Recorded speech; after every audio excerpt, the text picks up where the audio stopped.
Hello, welcome back to channel. ഇന്ന് നമ്മൾ പഠിക്കാനായിട്ട് പോകുന്നത് കോസ്റ്റ് അക്കൗണ്ടിങ്ങിലെ ലേബർ ചാപ്റ്ററിനെ ബേസ് ചെയ്തിട്ടാണ്. അപ്പോൾ കോസ്റ്റ് അക്കൗണ്ടിങ്ങിലെ ബേസ് ചെയ്തിട്ട് മുമ്പ് നമ്മൾ വീഡിയോസ് ചെയ്തിട്ടുണ്ട്. അപ്പോൾ പ്രീവിയസ് വീഡിയോസ് കാണാത്തവർ എന്തായാലും അത് കണ്ടു നോക്കുക. അതിന്റെ ലിങ്ക് ഞാൻ ഈ വീഡിയോയുടെ മുകളിൽ ഐ കാർഡ്സിലും അതേപോലെ തന്നെ താഴെ ഡിസ്ക്രിപ്ഷൻ ബോക്സിൽ മെൻഷൻ ചെയ്യാം. അപ്പോൾ അവിടെ പോയിട്ട് അത് ക്ലിക്ക് ചെയ്ത് കഴിഞ്ഞാൽ നിങ്ങൾക്ക് കാണാനായിട്ട് സാധിക്കും. അപ്പോൾ ക്ലാസ്സിലോട്ട് പോകുന്നതിന് മുമ്പ് ആരെങ്കിലും നമ്മുടെ ചാനൽ പുതുതായിട്ട് കാണുകയോ ഇതുവരെ സബ്സ്ക്രൈബ് ചെയ്യാത്തവർ ആരെങ്കിലും ഉണ്ടെന്നുണ്ടെങ്കിൽ വേഗം തന്നെ സബ്സ്ക്രൈബ് ചെയ്യുക. നിങ്ങൾക്ക് യൂസ്ഫുൾ ആയിട്ട് തോന്നുകയാണെന്നുണ്ടെങ്കിൽ മാക്സിമം ഫ്രണ്ട്സിന് ഷെയർ ചെയ്ത് കൊടുക്കാം. ഓക്കെ, അപ്പൊ സ്റ്റാർട്ട് ചെയ്യാം. ലേബർ എന്ന ചാപ്റ്ററിൽ നമ്മൾ പഠിക്കാനായിട്ട് പോകുന്നത് ലേബർ കോസ്റ്റിങ്ങിനെ ബേസ് ചെയ്തിട്ടാണ്. നമ്മൾ എലമെന്റ്സ് ഓഫ് കോസ്റ്റ് പഠിച്ചു. ഏതൊക്കെയാണ്? Material, labour, expenses. അപ്പൊ എലമെന്റ്സ് ഓഫ് കോസ്റ്റിൽ സെക്കൻഡ് ഇമ്പോർട്ടന്റ് ആയിട്ടുള്ളതാണ് ലേബർ എന്ന് പറയുന്നത്. ഒരു എന്റർപ്രൈസിലെ കോസ്റ്റ് ഓഫ് പ്രൊഡക്ഷനിൽ ഒരു 40 to 50% വരെ ലേബർ കോസ്റ്റ് ആണെന്നാണ് റിസർച്ച് ഒക്കെ പറയുന്നത്. ലേബർ എന്താ നമുക്ക് എല്ലാവർക്കും അറിയാം. അതായത് ഒരു എന്റർപ്രൈസിലെ ഹ്യൂമൻ എഫേർട്സ്, ഹ്യൂമൻ റിസോഴ്സസ് എന്നുള്ളത് ഇമ്പോർട്ടന്റ് ആയിട്ടുള്ള ഒന്നാണ്. ഒരു ഫാക്ടറിയെ സംബന്ധിച്ചിടത്തോളം റോ മെറ്റീരിയൽസിനെ ഫിനിഷ്ഡ് പ്രൊഡക്റ്റ് ആയിട്ട് കൺവേർട്ട് ചെയ്യണമെന്നുണ്ടെങ്കിൽ ഹ്യൂമൻ എഫേർട്സ് വളരെ അത്യാവശ്യമായിട്ടുള്ള ഒന്നാണ്.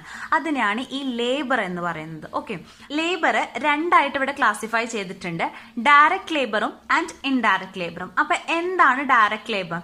ഒരു പ്രൊഡക്ഷൻ പ്രോസസ്സിൽ ഡയറക്ട്ലി ഇൻവോൾവ് ചെയ്യുന്ന അല്ലെങ്കിൽ ഡയറക്ട്ലി എൻഗേജ്ഡ് ആവുന്ന ലേബേഴ്സിനെയാണ് ഡയറക്ട് ലേബർ എന്ന് പറയുന്നത്. എക്സാമ്പിൾ പറയുകയാണെന്നുണ്ടെങ്കിൽ മെഷീൻ ഓപ്പറേറ്റേഴ്സ്, അസംബ്ലേഴ്സ്, ഇവരൊക്കെ ഡയറക്ട് ലേബർ എന്ന കാറ്റഗറിയിൽ ഇൻക്ലൂഡ് ചെയ്യാനായിട്ട് പറ്റും. ദെൻ നെക്സ്റ്റ് വരുന്നതാണ് ഇൻഡയറക്ട് ലേബർ. ഇൻഡയറക്ട് ലേബർ എന്ന് പറഞ്ഞാൽ പ്രൊഡക്ഷൻ പ്രോസസ്സിൽ ഡയറക്ട്ലി എൻഗേജ്ഡ് ചെയ്യാത്ത ലേബേഴ്സിനെയാണ് ഇൻഡയറക്ട് ലേബർ എന്ന കാറ്റഗറിയിൽ പെടുത്തിയിരിക്കുന്നത്. എക്സാമ്പിൾ പറയുകയാണെന്നുണ്ടെങ്കിൽ accountants, cleaners, watchman, inspectors, clerk, managers. ഇവരൊന്നും പ്രൊഡക്ഷൻ പ്രോസസ്സിൽ അല്ലെങ്കിൽ ഒരു റോ മെറ്റീരിയൽസ് ഫിനിഷ്ഡ് പ്രൊഡക്റ്റ് ആയിട്ട് കൺവേർട്ട് ചെയ്യാനായിട്ട് ഇവരൊന്നും ഡയറക്ട്ലി ഇൻവോൾവ് ചെയ്യുന്നില്ല. അങ്ങനെയുള്ള ലേബേഴ്സിനെ അല്ലെങ്കിൽ അങ്ങനെയുള്ള വർക്കേഴ്സിനെയാണ് ഇൻഡയറക്ട് ലേബേഴ്സ് എന്ന് പറയുന്നത്. ദെൻ നെക്സ്റ്റ് വരുന്നതാണ് ലേബർ കോസ്റ്റ്. എന്താണ് labour cost? Price paid for using human resources in an enterprise. ഒരു എന്റർപ്രൈസിൽ ഹ്യൂമൻ റിസോഴ്സ് അല്ലെങ്കിൽ മാൻ പവേഴ്സ് യൂസ് ചെയ്യുന്നതിന് വേണ്ടിയിട്ട് ഒരു എന്റർപ്രൈസ് ചെലവാക്കുന്ന അല്ലെങ്കിൽ പേ ചെയ്യുന്ന പ്രൈസിനെയാണ് ലേബർ കോസ്റ്റ് എന്ന് പറയുന്നത്. ലേബർ കോസ്റ്റ് പേ ചെയ്യുന്നത് salary, wages, commission, bonus, perquisites ഇങ്ങനെയുള്ള ഫോംസിലാണ് ലേബേഴ്സിന് ലേബർ കോസ്റ്റ് പേ ചെയ്യുന്നത്. അപ്പൊ ഡയറക്ട് ലേബേഴ്സ് ആണെന്നുണ്ടെങ്കിൽ ഡയറക്ട് വേജസ് ആയിരിക്കും അവർക്ക് പേ ചെയ്യുന്നുണ്ടായിരിക്കും. അപ്പൊ ഡയറക്റ്റ് ആയിട്ടുള്ള ഐറ്റംസ് പ്രൈം കോസ്റ്റിലാണ് ഇൻക്ലൂഡ് ആവുന്നത്. ദെൻ ഇൻഡയറക്ട് ലേബേഴ്സ് ആണെന്നുണ്ടെങ്കിലോ ഇൻഡയറക്ട് വേജ് ഓർ സാലറി ആണ് ഇൻഡയറക്ട് ലേബേഴ്സിന് പ്രൊവൈഡ് ചെയ്യുന്നത്. ഇൻഡയറക്ട് ആയതുകൊണ്ട് തന്നെ അത് ഓവർ ഹെഡ്സിന്റെ കാറ്റഗറിയിലാണ് ഇൻക്ലൂഡ് ആവുന്നത്. ഓവർ ഹെഡ്സ് എന്താ നമ്മൾ പഠിച്ചിട്ടുണ്ട്. 3 ഓവർ ഹെഡ്സ് ആണ് മെയിൻ ആയിട്ടുള്ളത്: factory over heads, office and administration overheads and selling and distribution overheads. അപ്പൊ ഈ 3 ഫീൽഡിലും ഇൻഡയറക്ട് ലേബേഴ്സ് വരാം. അവർക്ക് കൊടുക്കുന്ന വേജസ് ഓവർ ഹെഡ്സിലാണ് ഇൻക്ലൂഡ് ചെയ്യുന്നത്. ഇനി നെക്സ്റ്റ് നോക്കാൻ പോകുന്നതാണ് മെത്തേഡ്സ് ഓഫ് റീമുണറേഷൻ. റീമുണറേഷൻ അല്ലെങ്കിൽ സിസ്റ്റം ഓഫ് വേജ് പേയ്മെന്റ്. ആ ഒരു ഓർഗനൈസേഷനിലെ എംപ്ലോയീസിന് അല്ലെങ്കിൽ വർക്കേഴ്സിന് കൊടുക്കുന്ന പേയ്മെന്റ് അല്ലെങ്കിൽ റെമുണറേഷൻ എന്ന് പറയും. അപ്പൊ ആ റെമുണറേഷൻ 2 മെത്തേഡ്സിലാണ് റെമുണറേഷൻ പേ ചെയ്യുന്നത്. ടൈം വേജ് സിസ്റ്റം ഉണ്ട്, പീസ് വേജ് സിസ്റ്റം ഉണ്ട്. റെമുണറേഷൻ എന്ന് പറഞ്ഞു കഴിഞ്ഞാൽ എംപ്ലോയീസ് ആ ഒരു ഓർഗനൈസേഷനിൽ റെൻഡർ ചെയ്ത സർവീസിന് വേണ്ടിയിട്ട് ഓർഗനൈസേഷൻ എംപ്ലോയീസിന് കൊടുക്കുന്ന പേയ്മെന്റ് അല്ലെങ്കിൽ പ്രൈസിനെയാണ് റെമുണറേഷൻ എന്ന് പറയുന്നത്. അത് 2 മെത്തേഡ്സിലൂടെ എംപ്ലോയീസിന് കൊടുക്കാം: time wage system, piece wage system. എന്താണ് ടൈം വേജ് സിസ്റ്റം?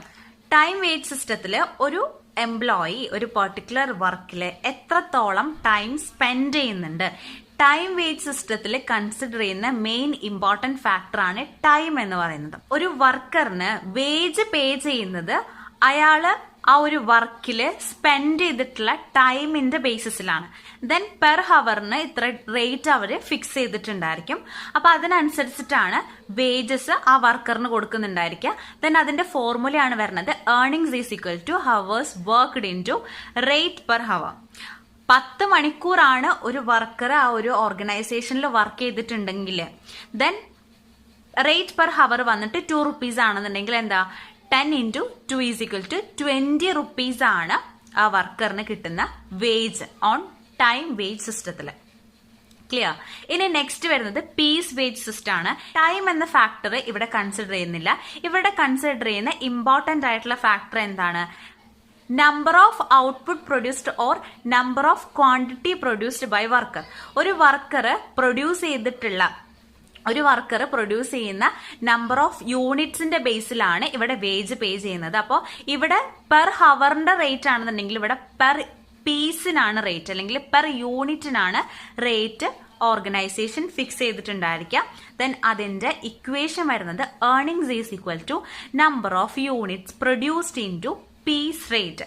അപ്പോൾ 100 യൂണിറ്റ്സ് ആണ് പ്രൊഡ്യൂസ് ചെയ്തിട്ടുണ്ടെന്നുണ്ടെങ്കിൽ ഒരു യൂണിറ്റിന് 2 രൂപ വെച്ചിട്ടാണ് കിട്ടുന്നെങ്കിൽ 100 into 2 is equal to 200 rupees ആണ് പീസ് വേജ് സിസ്റ്റത്തിൽ ആ ഒരു വർക്കർക്ക് കിട്ടുന്ന വേജ്.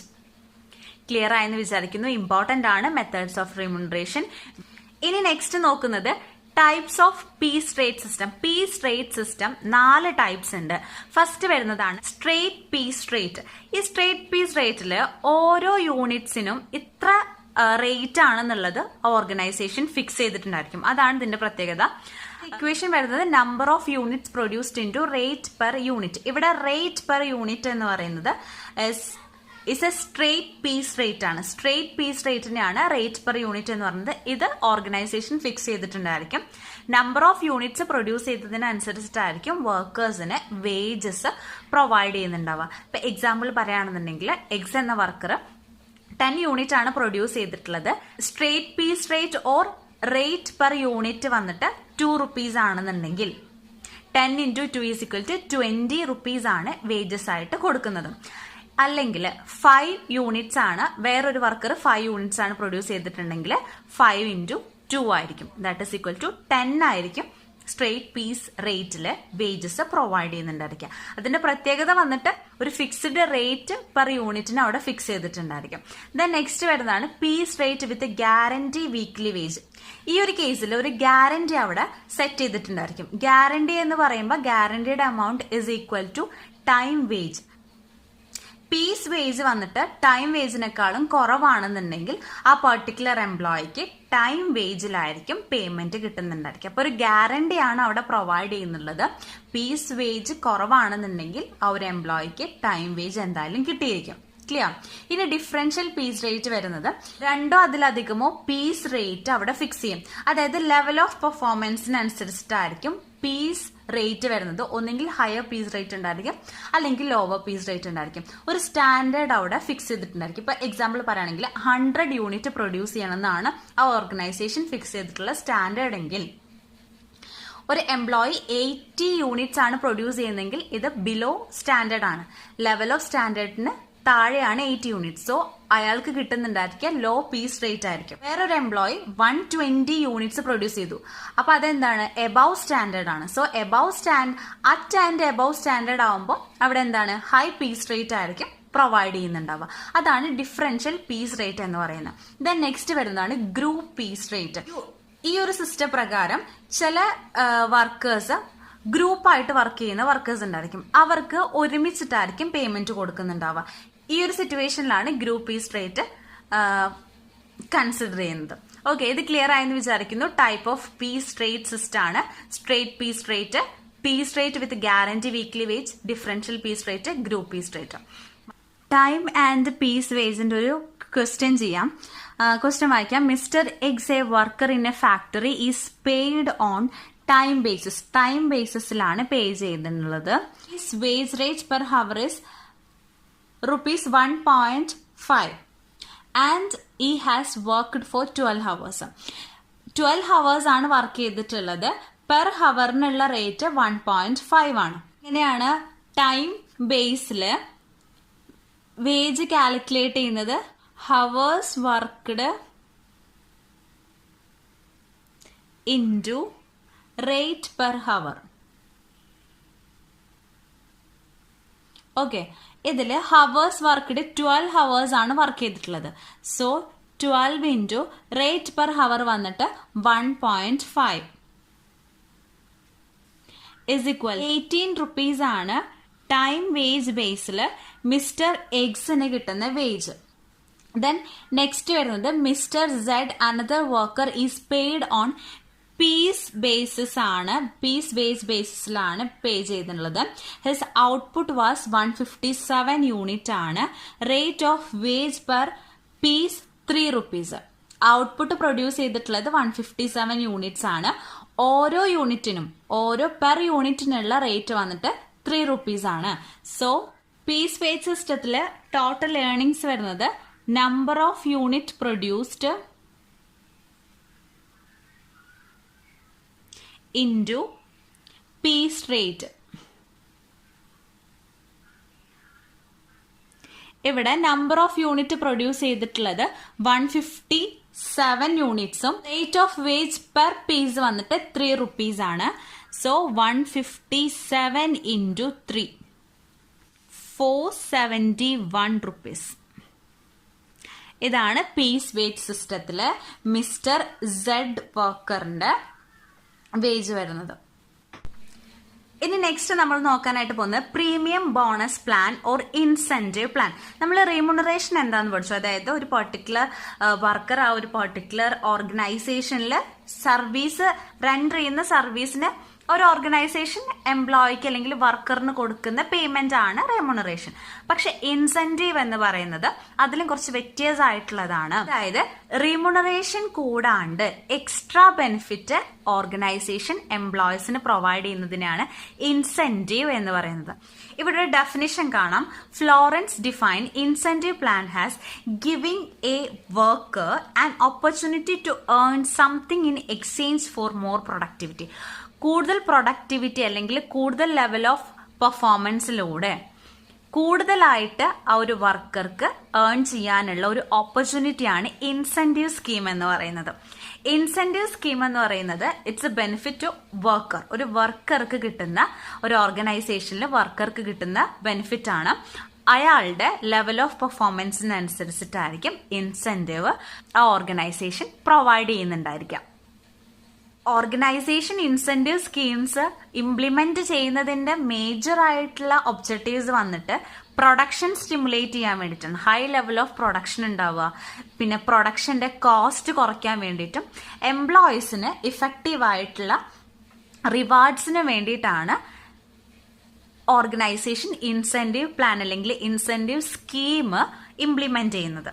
ഓക്കെ, വളരെ ബെനിഫിറ്റഡ് ആയിട്ടുള്ള എംപ്ലോയീസിന് വളരെയധികം ബെനിഫിറ്റഡ് ആണ്. കാരണം സാലറി ഓർ വേജസ് കൂടാണ്ട് എക്സ്ട്രാ ബെനിഫിറ്റഡ് ആയിട്ട് ബോണസ് ആയിട്ട് കിട്ടുന്ന എമൗണ്ട് ആണ് ഇൻസെന്റീവ് എന്ന് പറയുന്നത്. The next important incentive wage plans ആണ് ഇനി നമ്മൾ നോക്കാനായിട്ട് പോകുന്നത്. ഈ ഒരു വീഡിയോയിൽ ഒരു 4 ഇൻസെന്റീവ് വേജസ് പ്ലാൻ ആണ് ഡിസ്കസ് ചെയ്യുന്നത്. ബാക്കിയുള്ളത് നെക്സ്റ്റ് വീഡിയോയിൽ ചെയ്യാം കേട്ടോ. കാരണം എല്ലാ ഇൻസെന്റീവ് വേജസും കൂടി ഒരു വീഡിയോയിൽ ഇൻക്ലൂഡ് ചെയ്യാനായിട്ട് പറ്റില്ല. ഭയങ്കര ലെങ്തി ആയിരിക്കും നമ്മുടെ വീഡിയോ, അതുകൊണ്ടാണ്. അപ്പൊ നെക്സ്റ്റ് വീഡിയോയിൽ ബാക്കിയുള്ളതും കൂടി ഡിസ്കസ് ചെയ്യുന്നതായിരിക്കും. അപ്പൊ ഇപ്പൊ 4 നമുക്ക് നോക്കാം. ഈ ഒരു ഇൻസെന്റീവ് വേജ് പ്ലാൻ ഓരോ വ്യക്തികൾ പറഞ്ഞിരിക്കുന്നതാണ്. അപ്പൊ അതിനനുസരിച്ച് അവരുടേതായിട്ടുള്ള ഇക്വേഷൻസും കാൽക്കുലേഷൻസും ഉണ്ട്. ഫസ്റ്റ് വരുന്നത് ഹാൽസ്ലെ പ്രീമിയം പ്ലാൻ ആണ്. ഹാൽസ്ലെ പ്രീമിയം പ്ലാനിൽ ഓരോ ജോബിനും ഓരോ സ്റ്റാൻഡേർഡ് ടൈം ഫിക്സ് ചെയ്തിട്ടുണ്ടായിരിക്കും. അപ്പൊ ആ സ്റ്റാൻഡേർഡ് ടൈമിനേക്കാൾ മുമ്പായിട്ട് ഒരു വർക്കർ അയാളുടെ വർക്ക് കംപ്ലീറ്റ് ആക്കുകയാണെന്നുണ്ടെങ്കിൽ ബോണസ് കൊടുക്കുന്നതായിരിക്കും. എക്സാമ്പിൾ പറയുകയാണെന്നുണ്ടെങ്കിൽ 10 hours ആണ് സ്റ്റാൻഡേർഡ് ടൈമെങ്കിൽ ആ പർട്ടിക്കുലർ വർക്കർ 8 hours ആ വർക്ക് കംപ്ലീറ്റ് ചെയ്തു എന്ന് വിചാരിക്കാം. സോ ഇവിടെ ടൈം സേവ്ഡ് വരുന്നത് എത്രയാണ്? 2 hours ആണ് ആ വർക്കർ സേവ് ചെയ്തിട്ടുള്ളത്. അപ്പൊ ഈ 2 hours അവിടെ ബോണസ് ഇൻസെന്റീവ് ആയിട്ട് കൊടുക്കുന്നത്. അപ്പൊ എത്രയാണ് ബോണസ് കൊടുക്കുന്നത്? 50% ഓഫ് ടൈം സേവ്. എത്രയാണോ ടൈം സേവ് ചെയ്തിട്ടുള്ളത് അതിന് കൊടുക്കുന്ന വേജസിന്റെ 50% ആയിരിക്കും ബോണസ് ആയിട്ട് പേ ചെയ്യുന്നുണ്ടായിരിക്കാം. ഓക്കെ, അപ്പൊ അതിൽ വരുന്ന ഇക്വേഷൻ ആണ് വേജ് കാൽക്കുലേറ്റ് ചെയ്യാൻ നമുക്കറിയാം T/R, അതായത് time taken into rate per per. Hour time ബേസിലാണ്. So time taken into rate per hour hour wages വരുന്നത്. ദെൻ ബോണസ് കാൽക്കുലേറ്റ് ചെയ്യാനായിട്ട് ഇവിടെ 2 രീതിയിൽ ബോണസ് കാൽക്കുലേറ്റ് ചെയ്യാം. കാരണം 50% ആയ കാരണം കൊണ്ടാണ് 2 രീതിയിൽ ബോണസ് കാൽക്കുലേറ്റ് ചെയ്യുന്നത്. ഫസ്റ്റ് വരുന്നത് R/S-T/2. R എന്ന് പറഞ്ഞത് റേറ്റ് പെർ ഹവർ, ഒരു ഹവറിന് ഫിക്സ് ചെയ്തിട്ടുള്ള റേറ്റ്, ഇൻറ്റു S-T എന്താണ്? Standard time minus actual time അല്ലെങ്കിൽ ടൈം ടേക്കൻ. ഇത് മൈനസ് ചെയ്യുമ്പോൾ നമുക്ക് എന്ത് കിട്ടും? ടൈം സേവ്ഡ് കിട്ടും. Okay, standard time minus actual time minus ചെയ്ത് കഴിഞ്ഞാൽ is equal to time saved കിട്ടും. ഡിവൈഡഡ് ബൈ 2 ചെയ്യാം. എന്തുകൊണ്ടാണ് ഇവിടെ ഡിവൈഡഡ് ബൈ 2 ചെയ്തത്?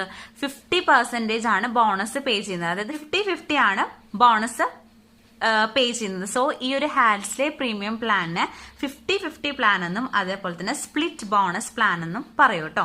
അപ്പൊ അതും കൂടി മനസ്സിലാക്കി, അതും കൂടി പഠിക്കാം. ഇതല്ലാണ്ട് നമുക്ക് ഇങ്ങനെ ചെയ്യാം. അതായത് time saved into rate into 50%. Time saved വന്നിട്ട് 2 hours ആന്ന് പറഞ്ഞു. അപ്പൊ 2 hours ഇൻറ്റു റേറ്റ്. അപ്പൊ നമുക്ക് എന്താ കിട്ടും? ആ ടൈം സേവ്ഡിന് കിട്ടിയിട്ടുള്ള വേജ് നമുക്ക് കിട്ടും. വേജ് ഫോർ ടൈം സേവ്ഡ് കിട്ടും. അതിന്റെ 50% കാണാം. 2 രീതിയിൽ നമുക്ക് ചെയ്യാം. ഏതാ നിങ്ങൾക്ക് എളുപ്പം എന്ന് വെച്ച് കഴിഞ്ഞാൽ ആ രീതിയിൽ നമുക്ക് ചെയ്യാനായിട്ട് പറ്റും. ദെൻ ടോട്ടൽ ഏർണിങ്സ്, അതായത് ടോട്ടൽ ഏർണിങ്സ് എന്താ വരുന്നത്? Wage plus bonus. ഓക്കെ, ഇനി രണ്ടാമത് വരുന്നതാണ് ഹാൽസ്ലെ വെയർ പ്ലാൻ. ഇത് ഹാൽസ്ലെ പ്രീമിയം പ്ലാനിന് സിമിലർ ആണ്. പക്ഷെ ഒരു ഡിഫറെന്റ് വന്നിട്ട് bonus is 33 1/3% of time saved. ഇവിടെ 50% ആണ്, ഇവിടെ 33 1/3%. സാധാരണ നമ്മൾ കാൽക്കുലേറ്റ് ചെയ്യുമ്പോൾ 30% ഉപയോഗിച്ചിട്ടാണ് കാൽക്കുലേറ്റ് ചെയ്യുന്നത് കേട്ടോ. ഓക്കെ, ബാക്കി എല്ലാതും സെയിം ആണ്. ഇനി നെക്സ്റ്റ് വരുന്നതാണ് റോവൻ പ്രീമിയം പ്ലാൻ. ഈ ഒരു പ്ലാൻ ഓഫ് ഇൻസെന്റീവിലും എത്രയാണോ ടൈം സേവ് ചെയ്തിട്ടുള്ളത് അതിനനുസരിച്ചിട്ടായിരിക്കും ബോണസ് കിട്ടുന്നുണ്ടായിരിക്കുക. ആക്ച്വൽ ടൈം വർക്ക് ചെയ്തതിനും അതുപോലെ തന്നെ ടൈം സേവ് ചെയ്തതിനുമാണ് ഇവിടെ പേജ് കൊടുക്കുക. പിന്നെ ബോണസ് പേ ചെയ്യുന്നത് പ്രൊപ്പോർഷനേറ്റ് ആയിട്ടാണ്. അതായത് ബോണസിന്റെ ഇക്വേഷൻ നോക്കുമ്പോൾ standard time minus actual time divided by standard time, അതായത് പ്രൊപ്പോർഷനേറ്റ് ആയിട്ടാണ് ബോണസ് കൊടുക്കുന്നത്. ഓക്കെ, അപ്പൊ standard time minus actual time എന്ന് പറയുമ്പോൾ ടൈം സേവ്ഡ് കിട്ടും. So time saved divided by standard time into time taken into rate per hour. Bonus calculate ചെയ്യുക. Then wages same, time taken into rate per hour. Earnings വന്നിട്ട് wages plus bonus. ഇനി next വരുന്നതാണ് Taylor's differential piece wage system.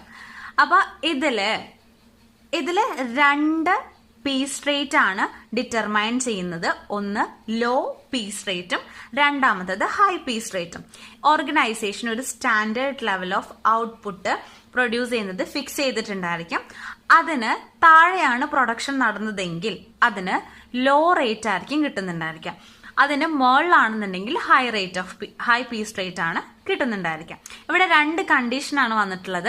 Law rate is 80% of normal piece rate. Low rate വരുന്നത് normal piece റേറ്റിന്റെ 80%, high rate വരുന്നത് normal piece റേറ്റിന്റെ 120%. ഇപ്പോൾ പറഞ്ഞിരിക്കുന്ന സ്റ്റാൻഡേർഡിനും താഴെയാണ് പ്രൊഡക്ഷൻ എങ്കിൽ പീസ് റേറ്റ് വരുന്നത് 80% ആണ്. ദെൻ സ്റ്റാൻഡേർഡിലോ അല്ലെങ്കിൽ സ്റ്റാൻഡേർഡിന് എബോ ആയിട്ട് പ്രൊഡക്ഷൻ നടന്നെങ്കിൽ അവിടെ 120% ആണ്. 120% ഓഫ് പീസ് റേറ്റ് ആണ് പ്രൊവൈഡ് ചെയ്യുന്നുണ്ടായിരിക്കാം. ക്ലിയർ? അപ്പൊ ഈ ഇൻസെന്റീവ് പ്ലാൻസിനെ ബേസ് ചെയ്തിട്ട് നമ്മൾ ഓരോ ക്വസ്റ്റ്യൻസ് ചെയ്യും, നമ്മൾ പ്രോബ്ലം ചെയ്യും. അപ്പൊ നമുക്ക് കൂടുതലായിട്ട് മനസ്സിലാക്കാനായിട്ട് സാധിക്കും. ഓക്കെ, അപ്പൊ നമുക്ക് പ്രോബ്ലം എങ്ങനെയാ നോക്കാം. ഫസ്റ്റത്തെ പ്രോബ്ലം നോക്കാം.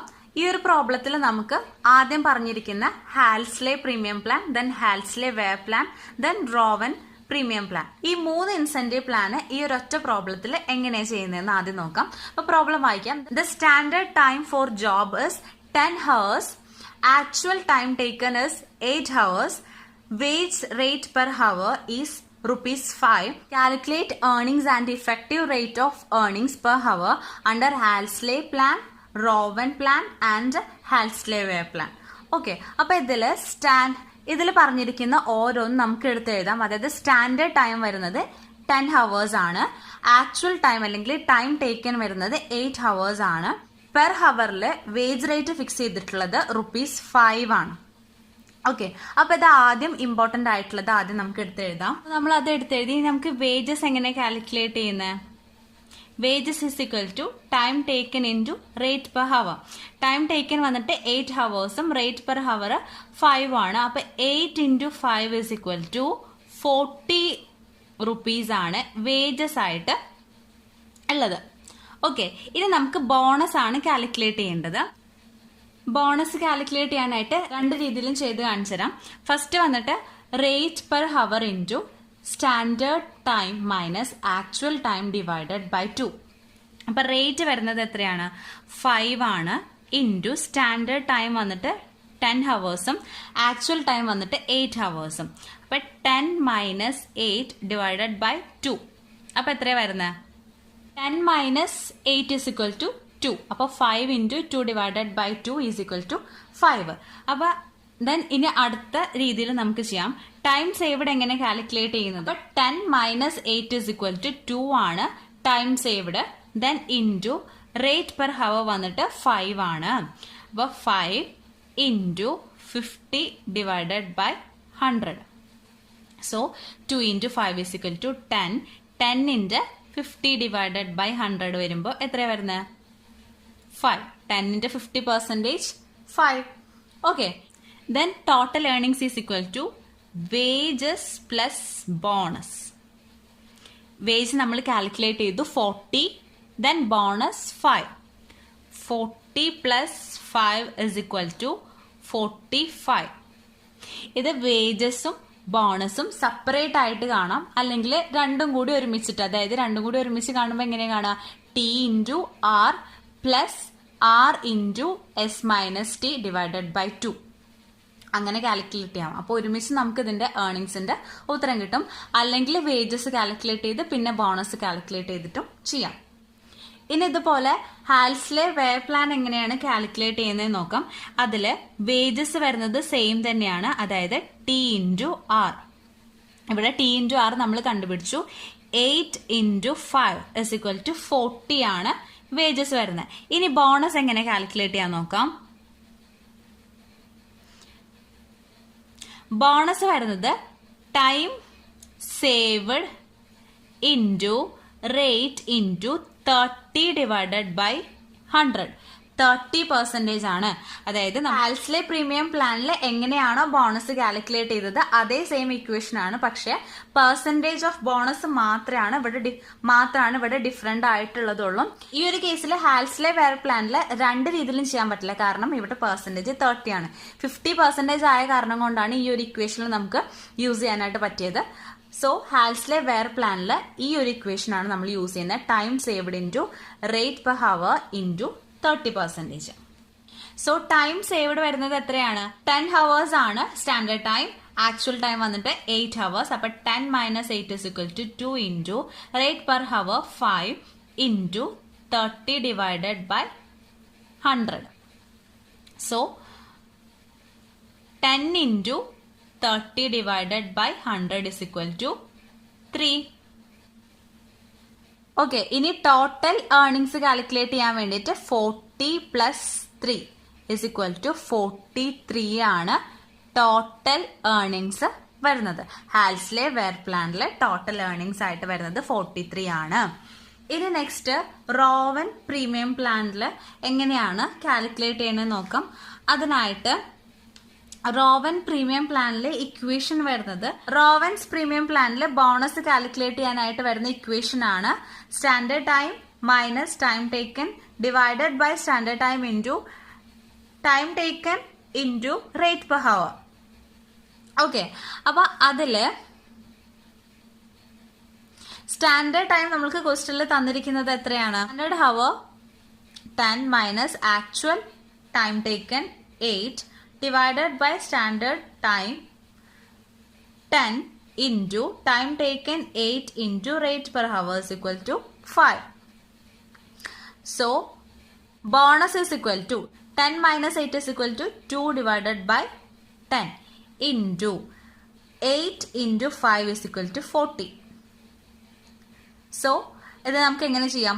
40 into 2 divided by 10 ചെയ്യാം. 14 into 2 എന്ന് പറയുമ്പോൾ 18 divided by 10 is equal to 8. അല്ലെങ്കിൽ എങ്ങനെ ചെയ്യാം? 40 divided by 10 ചെയ്യാം. അപ്പൊ 4 into 2 is equal to 8. Then wage equal to T into R. അതായത് time taken 8 into rate per hour 5 is equal to 40. So total earnings is equal to wage plus bonus that is equal to 40 plus 8 48 rupees ആണ് Rowan's premium പ്ലാനില് total earnings ആയിട്ട് വരുന്നത്. പിന്നെ ഈ ക്വസ്റ്റ്യനിൽ calculate earnings and effective rate of earnings per hour ആണ്. Per ഹവറും കണ്ടുപിടിക്കാൻ പറഞ്ഞിട്ടുണ്ട്. നമ്മളിവിടെ ഏർണിങ്സ് ടോട്ടൽ ഏർണിങ്സ് കണ്ടുപിടിച്ചു. Effective rate of earnings per hour calculate ചെയ്യാൻ വേണ്ടിയിട്ട് total earnings divided by time taken ആണ്. സോ ഫസ്റ്റ് നമ്മൾ ഹാൽസ്ലെ പ്രീമിയം പ്ലാൻ ആണ് പറഞ്ഞിട്ടുള്ളത്. ഇവിടെ effective rate of earnings per hour calculate ചെയ്യാൻ വേണ്ടി ടോട്ടൽ ഏർണിങ്സ് എത്രയാണ് തന്നിട്ടുള്ളത്? ടോട്ടൽ ഏർണിങ്സ് നമ്മൾ 45 ആണ് കണ്ടുപിടിച്ചിട്ടുള്ളത്. അപ്പോൾ total earnings divided by time taken that is actual time is equal to 8. So 5.625 ആണ് effective rate of earnings per hour. ഒരു ഹവറിലുള്ള ഇഫക്റ്റീവ് റേറ്റ് ഓഫ് ഏർണിങ്സ് ₹5.625. അതേപോലെ ഹാൽസ്ലെ വെയർ പ്ലാനിൽ നമുക്ക് ഇതേ രീതിയിലാണ് കണ്ടുപിടിക്കേണ്ടത്. ടോട്ടൽ ഏർണിങ്സ് അതായത് 43 ആണ് total earnings divided by time taken വന്നിട്ട് 8 ആണ്.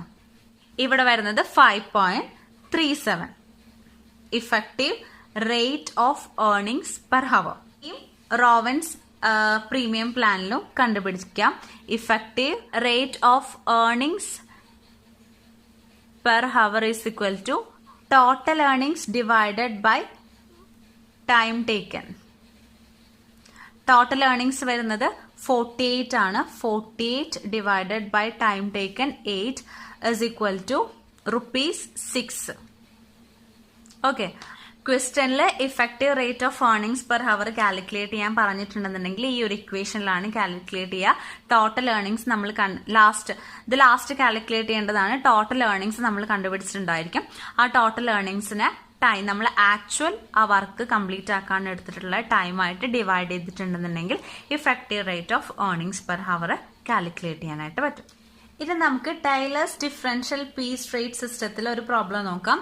Standard production 10 units per hour, normal time rate ₹5 per hour, then differential to be applied 80% of piece rate for below standard, 120% of piece rate at or above standard. ഇത് നമ്മൾ മുമ്പ് discuss ചെയ്തിട്ടുള്ളതാണ്. Below standard ആണെന്നുണ്ടെങ്കിൽ 80% of piece rate, then standard or above standard produce ചെയ്യാന്നുണ്ടെങ്കിൽ 120% of piece rate ആണ്.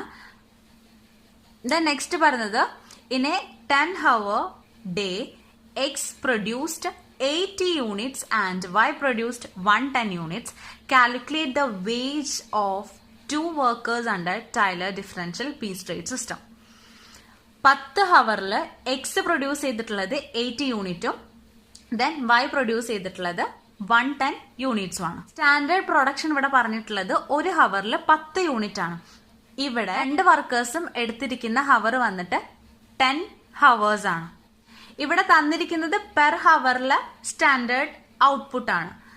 നമുക്കിവിടെ 10 ഹവേഴ്സിലെ standard output ആണ് കാൽക്കുലേറ്റ് ചെയ്യേണ്ടത്. എന്നാലാണ് 2 വർക്കേഴ്സിന്റെ ആക്ച്വൽ സ്റ്റാൻഡേർഡ് ഔട്ട്പുട്ട് നമുക്ക് മനസ്സിലാവത്തുള്ളൂ. അപ്പൊ അതിനായിട്ട് സ്റ്റാൻഡേർഡ് ഔട്ട്പുട്ട് പെർ ഹവറിൽ 10 യൂണിറ്റ്സ് ആണ്. സോ സ്റ്റാൻഡേർഡ് ഔട്ട്പുട്ട് ഫോർ 10 ഹവേഴ്സിലെ സ്റ്റാൻഡേർഡ് ഔട്ട്പുട്ട് വരുന്നത് 10 hours into 10 unit is equal to 100 units ആണ് 10 മണിക്കൂറിൽ പ്രൊഡ്യൂസ് ചെയ്യേണ്ട സ്റ്റാൻഡേർഡ് ഔട്ട്പുട്ട്. ഒരു മണിക്കൂറിൽ 10 യൂണിറ്റ് ആണെന്നുണ്ടെങ്കിൽ 10 മണിക്കൂറിൽ 100 യൂണിറ്റ് ആണ് സ്റ്റാൻഡേർഡ് ഔട്ട്പുട്ട് ആയിട്ട് പ്രൊഡ്യൂസ് ചെയ്യേണ്ടത്. ക്ലിയർ? ഇനി നെക്സ്റ്റ് സ്റ്റാൻഡേർഡ് പീസ് റേറ്റ് അല്ലെങ്കിൽ റേറ്റ് പെർ യൂണിറ്റ് നമുക്ക് കാൽക്കുലേറ്റ് ചെയ്യണം. അതിനായിട്ട് ക്വസ്റ്റ്യനിൽ നോർമൽ ടൈം റേറ്റ് ആണ് തന്നിരിക്കുന്നത്. അതായത് ഇത്ര ഹവേഴ്സ് വർക്ക് ചെയ്ത് കഴിഞ്ഞാൽ അതിനുള്ള റേറ്റ് ടൈം റേറ്റ് ആണ് തന്നിരിക്കുന്നത്. പക്ഷെ നമുക്ക് പീസ് റേറ്റ് ആണ് കാൽക്കുലേറ്റ് ചെയ്യേണ്ടത്. കാരണം ഇത് ടൈലേഴ്സ് ഡിഫറൻഷ്യൽ പീസ് റേറ്റ് സിസ്റ്റത്തിന്റെ പ്രകാരം ആയതുകൊണ്ട് തന്നെ വേജ് കാൽക്കുലേറ്റ് ചെയ്യുന്നത് പീസ് റേറ്റ് ബേസിസിലാണ്. ഓക്കെ, അതിനായിട്ട് ക്വസ്റ്റ്യനിൽ standard output per hour 10 units തന്നിട്ടുണ്ട്. അതേപോലെ ടൈം റേറ്റ് പെർ ഹവർ ₹5 തന്നിട്ടുണ്ട്. ഇത് മീൻ ചെയ്യുന്നത് എന്താണ്? ഒരു മണിക്കൂറിൽ 10 യൂണിറ്റ്സ് പ്രൊഡ്യൂസ് ചെയ്താൽ കിട്ടുന്ന റേറ്റ് എത്രയാണ്? 5 രൂപയാണ്. അപ്പോൾ 10 യൂണിറ്റ്സ് പ്രൊഡ്യൂസ് ചെയ്താൽ 5 രൂപയാണെന്നുണ്ടെങ്കിൽ 1 യൂണിറ്റ്സ് പ്രൊഡ്യൂസ് ചെയ്താൽ അല്ലെങ്കിൽ പെർ യൂണിറ്റിന് എത്രയാണ് റേറ്റ് എന്ന് നമുക്ക് കാൽക്കുലേറ്റ് ചെയ്യാനായിട്ട് പറ്റും. Therefore, piece rate is equal to 5 divided by 10. That is equal to 0.50.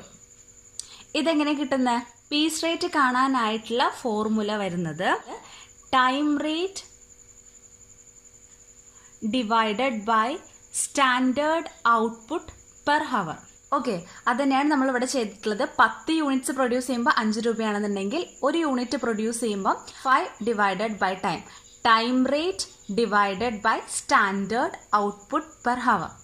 0.50 ആണ് സ്റ്റാൻഡേർഡ് പീസ് റേറ്റ് എന്ന് പറഞ്ഞത്. കമ്പനി ഫിക്സ് ചെയ്തിട്ടുള്ള സ്റ്റാൻഡേർഡ് പീസ് റേറ്റ് വന്നിട്ട് 1 യൂണിറ്റ് പ്രൊഡ്യൂസ് ചെയ്താൽ കിട്ടുന്ന റേറ്റ് വന്നിട്ട് 0.50 ആണ്. ഇനി നെക്സ്റ്റ് നമുക്ക് ലോ പീസ് റേറ്റും ഹൈ പീസ് റേറ്റും കാൽക്കുലേറ്റ് ചെയ്യണം. അതിനായിട്ട് ഇവിടെ ക്വസ്റ്റ്യനിൽ ബിലോ സ്റ്റാൻഡേർഡ് ആണെന്നുണ്ടെങ്കിൽ പീസ് റേറ്റിന്റെ 80%, അതേപോലെ സ്റ്റാൻഡേർഡോ അല്ലെങ്കിൽ സ്റ്റാൻഡേർഡിന് എബോ ആണ് പ്രൊഡക്ഷൻ എങ്കിൽ പീസ് റേറ്റിന്റെ 120%. അതിനായിട്ട് ലോ പീസ് റേറ്റ് കാണാനായിട്ട് പീസ് റേറ്റ് വന്നിരിക്കുന്നത് 0.50 ആണ്. അതിന്റെ 80% കാൽക്കുലേറ്റ് ചെയ്യാം. 0.50 into 80 divided by 100 is equal to 0.4 നമുക്ക് ആൻസർ ആയിട്ട് കിട്ടും. ദെൻ നെക്സ്റ്റ് വരുന്നത് ഹൈ പീസ് റേറ്റ് ആണെന്നുണ്ടെങ്കിൽ പീസ് റേറ്റിന്റെ 120%. So 0.50 into 120 divided by 100 is equal to ₹0.6. ഇതാണ് ലോ പീസ് റേറ്റും ഹൈ പീസ് റേറ്റും വരുന്നത്. ഇത് വെച്ചിട്ടാണ് നമ്മൾ എക്സിന്റെയും വൈന്റെയും വേജസ് കാൽക്കുലേറ്റ് ചെയ്യേണ്ടത്. ഇനി നമുക്ക് വേജസ് കാൽക്കുലേറ്റ് ചെയ്യാം. എക്സിന്റെ വേജ് ആദ്യം കാൽക്കുലേറ്റ് ചെയ്യാം. അതിനായിട്ട് പീസ് റേറ്റ് സിസ്റ്റം പ്രകാരം വേജ് കാൽക്കുലേറ്റ് ചെയ്യേണ്ടത് number of units produced into piece rate, അതായത് റേറ്റ് പെർ യൂണിറ്റ്. 10 ഹവേഴ്സിൽ ശരിക്കും പ്രൊഡ്യൂസ് ചെയ്യേണ്ട സ്റ്റാൻഡേർഡ് പ്രൊഡക്ഷൻ അല്ലെങ്കിൽ സ്റ്റാൻഡേർഡ് ഔട്ട്പുട്ട് വരുന്നത് 100 യൂണിറ്റ്സ് ആണ്. പക്ഷെ 10 ഹവറിൽ എക്സ് പ്രൊഡ്യൂസ് ചെയ്തിട്ടുള്ളത് ഓൺലി 80 യൂണിറ്റ്സ് ആണ്. സോ എക്സ് ബിലോ സ്റ്റാൻഡേർഡ് ആണ്. അതുകൊണ്ട് എക്സിന് കിട്ടുന്നത് ലോ പീസ് റേറ്റ് ആയിരിക്കും. അതായത് പീസ് റേറ്റിന്റെ 80%. അത് നമ്മളിവിടെ കാൽക്കുലേറ്റ് ചെയ്തിട്ടുണ്ട്. ലോ പീസ് റേറ്റിന്റെ 80%, 0.4. അപ്പൊ എക്സിന്റെ വേജ് കാൽക്കുലേറ്റ് ചെയ്യാൻ വേണ്ടിയിട്ട് number of unit produced 80 into low piece rate 0.4. അപ്പൊ അത് ഇൻറ്റു ചെയ്യുമ്പോൾ ₹32 ആണ് ആൻസർ കിട്ടുന്നത്. ഓക്കെ, ഇനി വൈൻ്റെ വേജ് നമുക്ക് കാൽക്കുലേറ്റ് ചെയ്യാം. അതിനായിട്ട് വൈ പ്രൊഡ്യൂസ് ചെയ്തിട്ടുള്ളത് 10 ഹവേഴ്സിൽ 110 യൂണിറ്റ്സ് ആണ് വൈ പ്രൊഡ്യൂസ് ചെയ്തിട്ടുള്ളത്. ബട്ട് സ്റ്റാൻഡേർഡ് പ്രൊഡക്ഷൻ വന്നിട്ട് 100 യൂണിറ്റ്സ് ഓൺലി ആണ്. സോ എബവ് സ്റ്റാൻഡേർഡ് ആണ്. ഓക്കെ, എബവ് സ്റ്റാൻഡേർഡ് ആകുമ്പം എങ്ങനെയാണ് വരുന്നത്? 120% ഓഫ് പീസ് റേറ്റ് ആണ് വൈ എന്ന വർക്കർക്ക് കിട്ടുന്ന piece rate. High piece rate ആണ് വൈക്ക് കിട്ടുന്നത്, അതായത് 0.6. അപ്പോൾ വൈൻ്റെ വേജ് കാൽക്കുലേറ്റ് ചെയ്യാൻ വേണ്ടിയിട്ട് number of unit produced 110 into high piece rate. കാരണം എബവ് സ്റ്റാൻഡേർഡ് ആയതുകൊണ്ട് തന്നെ ഹൈ പീസ് റേറ്റ് ആണ് വരുന്നത്. 0.6 ഈസ് ഈക്വൽ ടു ₹66. ഇങ്ങനെയാണ് Taylor's differential piece rate system പ്രകാരം കാൽക്കുലേറ്റ് ചെയ്യേണ്ടത്. സ്റ്റാൻഡേർഡ് ഔട്ട്പുട്ട് പെർ ഹവർ തന്നിട്ടുണ്ടായിരിക്കും. അതിൽ സ്റ്റാൻഡേർഡ് എത്രയാണോ ഓരോ വർക്കേഴ്സും വർക്ക് ചെയ്തിട്ടുള്ളത് ആ ഒരു ഹവേഴ്സിൽ എത്രയാണ് സ്റ്റാൻഡേർഡ് ഔട്ട്പുട്ട് എന്ന് ആദ്യം കാൽക്കുലേറ്റ് ചെയ്ത് വെക്കാം. അപ്പോഴാണ് ആക്ച്വൽ സ്റ്റാൻഡേർഡ് ഔട്ട്പുട്ട് നമുക്ക് മനസ്സിലാവത്തുള്ളൂ. ഇത് ടൈം റേറ്റ് ആയിരിക്കും തന്നിട്ടുണ്ടായിരിക്കുക. അതിനെ പീസ് റേറ്റ് ആയിട്ട് കാൽക്കുലേറ്റ് ചെയ്യാനായിട്ട് time rate divided by standard output per hour. Okay, then low piece റേറ്റും ഹൈ പീസ് റേറ്റും കാൽക്കുലേറ്റ് ചെയ്യുക. അത് വെച്ചിട്ട് അവർ പ്രൊഡ്യൂസ് ചെയ്തിട്ടുള്ള ഔട്ട്പുട്ട് അത് ഏത് ലെവലിലാണ്, സ്റ്റാൻഡേർഡ് ലെവലിലാണ് നോക്കിയിട്ട് അവരുടെ വേജസ് കാൽക്കുലേറ്റ് ചെയ്യാം. ഓക്കെ, അപ്പോൾ ഇന്നത്തെ ക്ലാസ് ഇവിടെ അവസാനിക്കുകയാണ്. ഈ ക്ലാസ്സിൽ പറഞ്ഞിട്ടുള്ളതെല്ലാം നിങ്ങൾക്ക് മനസ്സിലായി കഴിഞ്ഞു കഴിഞ്ഞാൽ ലൈക്ക് ചെയ്യുക, നിങ്ങളുടെ ഫ്രണ്ട്സിനൊക്കെ മാക്സിമം ഷെയർ ചെയ്ത് കൊടുക്കുക, സബ്സ്ക്രൈബ് ചെയ്യാത്തവർ സബ്സ്ക്രൈബ് ചെയ്യുക. നെക്സ്റ്റ് ക്ലാസ്സിൽ ബാക്കിയുള്ള ഇൻസെൻറ്റീവ് വേജ് പ്ലാൻ്റെ വീഡിയോ ആയിട്ട് വരുന്നത് വരെ താങ്ക് യു.